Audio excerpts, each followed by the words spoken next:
Bismillahirrahmanirrahim. Assalamualaikum warahmatullahi wabarakatuh. Waalaikumsalam warahmatullahi wabarakatuh. Selamat pagi semuanya. Pagi. Sebelum memulai materi pembelajaran pada pertemuan kali ini, alangkah baiknya kita berdoa dulu dan membacakan surat-surat pendek dipimpin oleh ketua kelasnya. Silakan. Baik. Sebelum memulai materi pembelajaran, alangkah baiknya kita absen terlebih dahulu. Siapa di sini yang tidak hadir? Oh, Banyak. nampaknya hadir semua. Alhamdulillah ya. Oke, langsung saja kita lanjut ke pembahasan pada materi kali ini. Kita akan membahas materi tentang stoichiometry.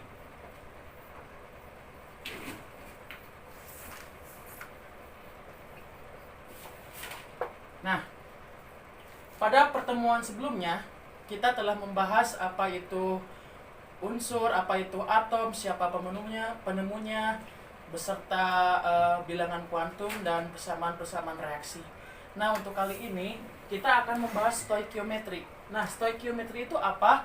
Stoichiometry itu merupakan singkatan dari stoichiometry, yaitu merupakan unsur, dan metron merupakan pengukuran atau mengukur. Jadi stoichiometry adalah alat untuk mengukur suatu unsur seperti itu. Nah, dalam stoichiometry ini terdapat sub-subbabnya, yaitu diantaranya yang pertama kita akan membahas tentang konsep mol. Nah, konsep mol di sini konsep mol. Nah, di sini kita akan membahas pengertian mol terlebih dahulu ya. Mol adalah satuan SI dalam menyatakan jumlah zat. Nah, setiap satu mol zat itu terdiri dari 6,02 kali 10 pangkat 23 partikel. Nah, jumlah partikel ini biasa disebut sebagai L atau bilangan Avogadro. Nah, dalam konsep mol ini terdapat banyak istilah-istilah, seperti yang pertama ada yang disebut sebagai massa atom relatif. Massa atom relatif, atau yang disebut sebagai dengan AR. Ya. Yang kedua, Massa molekul relatif. massa Molekul relatif. MR. baik, pintar. Yang ketiga, ada yang disebut sebagai massa molar. Nah, atau singkatnya yaitu MM. Nah, massa molar ini merupakan massa setiap 1 mol suatu senyawa atau unsur. Nah, di sini kebanyakan dalam pembelajaran kimia itu kita sering menggunakan massa molekul relatif ya, atau yang disebut sebagai MR. Padahal yang sebenarnya yaitu kita itu harus menggunakan massa molar.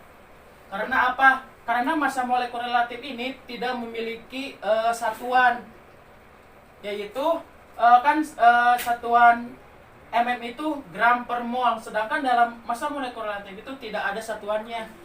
Berarti selama ini yang kita tahu bahwa kita selalu menggunakan perhitungan menggunakan MR.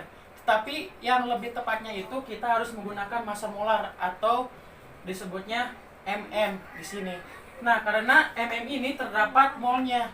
Nanti ketika kita langsung menghitung kepada perhitungan mol, maka yang digunakan adalah massa molar.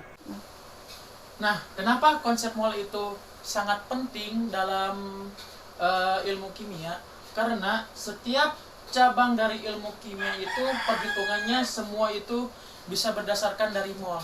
Jadi mol itu bisa menjadi syarat atau sebagai inti dari permasalahan-permasalahan yang akan dicari melalui pengolahan data atau perhitungan kimia. Nah, mol ini dapat berhubungan. Yang pertama itu kita buat saja seperti di sini mol. Nah, mol ini dapat menentukan berbagai macam perhitungan. Yang pertama itu bisa menghitung bisa menentukan jumlah partikel. Yang kedua, bisa menentukan volume. Dan yang ketiga itu bisa menentukan suatu massa dari suatu unsur atau senyawa. Nah, di sini kita langsung saja ke contoh soal. Kita untuk yang pertama itu mencari mol terlebih dahulu ya. Hubungan mol dengan massa. Nah, di sini contohnya diketahui massa dari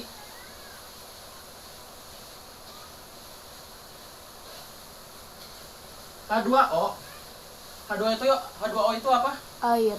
Air adalah misalkan 18 gram. Nah, berapakah molnya?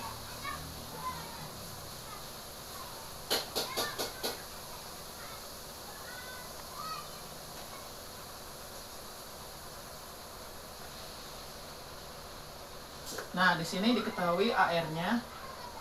ARH itu 1, ARO 16. langsung saja. Nah, di sini rumusnya yaitu N sama dengan massa dibagi massa molar. Nah, sudah diketahui gram massanya 18 dan AR-nya dan massa molarnya belum diketahui. Nah, massa molar itu dapat dicari dari massa atom relatif. Di sini ARH-nya 1, dikarenakan ada H-nya itu ada 2, berarti Kali 2. dikali 2 jadi 2, ditambah ARO-nya 16, berarti 16 tambah 2 ada 18. Jadi langsung saja kita cari molnya, yaitu N sama dengan masanya yaitu 18 gram per mm-nya 18 gram per mol. Nah, kenapa mm sangat penting? Karena mm itu mempunyai satuan, sehingga apabila kita hitung di sini 18 gram, ini gram, gramnya dicoret, molnya naik ke atas kan. Nah, jadi kita itu dapat mencari mol, jadi molnya itu 1 mol. Seperti ini. Paham? Paham. Oke. Bagaimana kita untuk mencari massanya? Nah, dikarenakan rumusnya adalah N atau mol sama dengan massa dibagi massa molar, maka untuk mencari massa kita langsung saja menggunakan segitiga seperti ini. Langsung saja cari massa sama dengan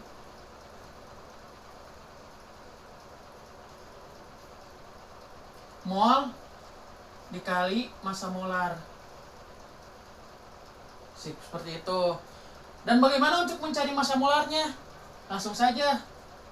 Massa molar sama dengan, kan untuk mencari massa molar kita menggunakan dikarenakan satunya itu gram per mol, berarti massa dibagi dengan mol. Seperti itu. Ini untuk yang hubungan antara mol dengan massa ya. Nah, silakan dicatat terlebih dahulu karena ini papannya kecil. Silakan untuk dicatat terlebih dahulu. Setelah itu kita akan berlanjut ke materi selanjutnya, atau yang kedua, yaitu adalah hubungan mol dengan volume.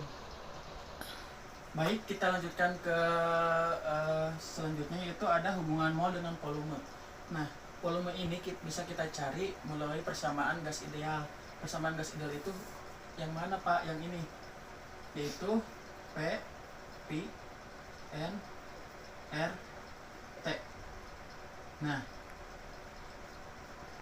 dalam mencari mol itu ada dua keadaan. Yang pertama itu ada pada keadaan STP atau yang disebut sebagai standar. Standar ini ketika bagaimana? Standar ini ketika berada pada suhu 0 derajat Celcius dan tekanan 1 atm. Nah, sehingga menghasilkan rumus, yaitu hubungannya dengan mol ya. N sama dengan Pi per 22,4. Nah, ada yang tahu nggak kenapa angka ini merupakan 22,4 Dari sananya. dari sananya? Nah, selama ini kan tidak dibahas. Oke, mari kita bahas. Dikarenakan awannya itu menggunakan persamaan gas ideal. Nah, sedangkan pada keadaan standar itu berada pada suhu 0 derajat Celcius dan tekanan 1 atm, maka kita langsung saja masukkan rumusnya ke sini.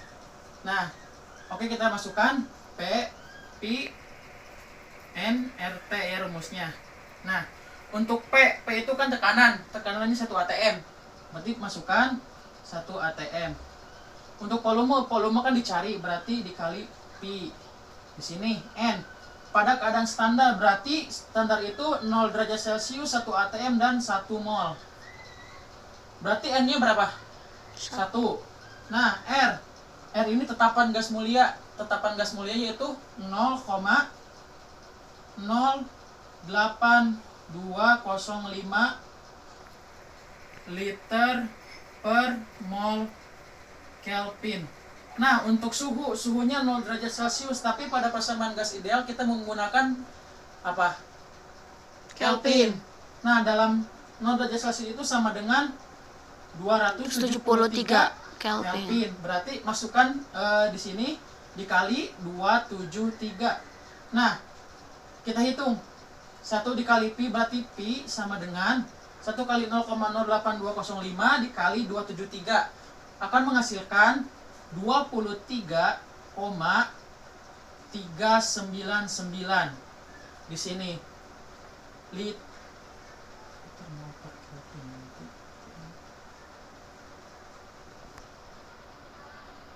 ATM itu. Ini coret, mol coret, Kelvin. Nah, ini coret. Nah, liter. Nah, kalau dibulatkan menjadi Pi-nya ini bukan 23 ya, 22. 22,4. Nah, jadi asal usulnya 22,4 tuh dari persamaan gas ideal ya semuanya. Oke. Terus yang kedua itu pada keadaan tidak standar. Nah, keadaan tidak standar itu atau dalam keadaan tertutup kita menggunakan rumus yang persamaan gas ideal. Sampai sini paham? Oke, selanjutnya kita akan membahas ke tahap selanjutnya, yaitu antara hubungan mol dengan jumlah partikel. Sebelum dilanjut, adakah yang mau ditanyakan terlebih dahulu? Tidak ada? Baik, kita akan lanjut, tapi ditulis terlebih dahulu atau untuk bisa paham selanjutnya ya. Silahkan ditulis terlebih dahulu. Baik, untuk selanjutnya kita akan mengetahui hubungan mol dengan jumlah partikel. Nah, mol itu bisa ditentukan melalui jumlah partikel, yaitu rumusnya N sama dengan Jp per L. Kenapa dilandaskan kepada L? Karena L merupakan bilangan Avogadro, yaitu jumlah partikel yang sudah ditentukan tiap 1 mol. Nah, L itu berapa? 6,02 kali 10 pangkat 23. Nah, bagaimana kita caranya untuk mencari jumlah partikel? Contoh seperti ini. Contoh. Berapakah jumlah partikel dari mol CO2? Dari 2 mol CO2. C itu 12 AR-nya. O itu 16. Nah, pertama-tama langsung saja, karena sudah diketahui molnya, maka kita cari Jp-nya. Jawab. N-nya, N sama dengan Jp per L. Nah, N-nya berapa? 2, berarti 2 sama dengan 2 mol sama dengan Jp-nya ditanyakan, L-nya berapa? 6,02 kali 10 pangkat 23. Nah, langsung saja dikalikan berarti ya, untuk JP sama dengan berarti N dikali L. JP sama dengan 2 dikali 6,02 kali 10 pangkat 23 partikel. JP sama dengan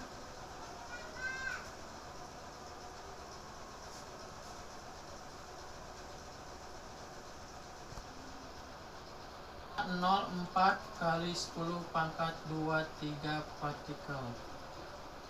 Sampai sini paham? Paham. Alhamdulillah.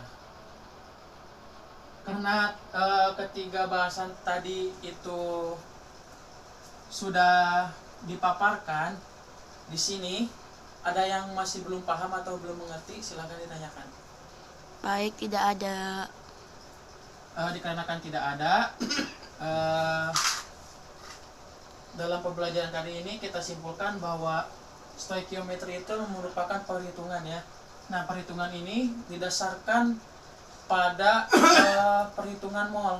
Kenapa harus mol? Karena mol itu berhubungan dengan semua unsur-unsur untuk perhitungan nanti dalam semua ilmu kimia.